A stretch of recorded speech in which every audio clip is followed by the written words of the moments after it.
You ask Tiger to calculate. This deals with linear inequalities with one unknown. The final result is x greater than 3. Let's solve it step by step.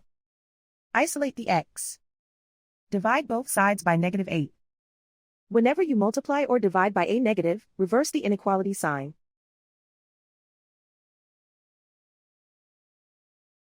Cancel out the negatives.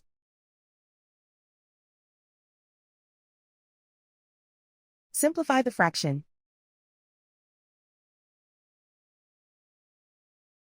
Cancel out the negatives.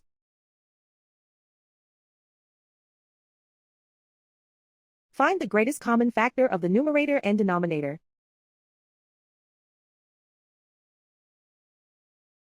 Factor out and cancel the greatest common factor.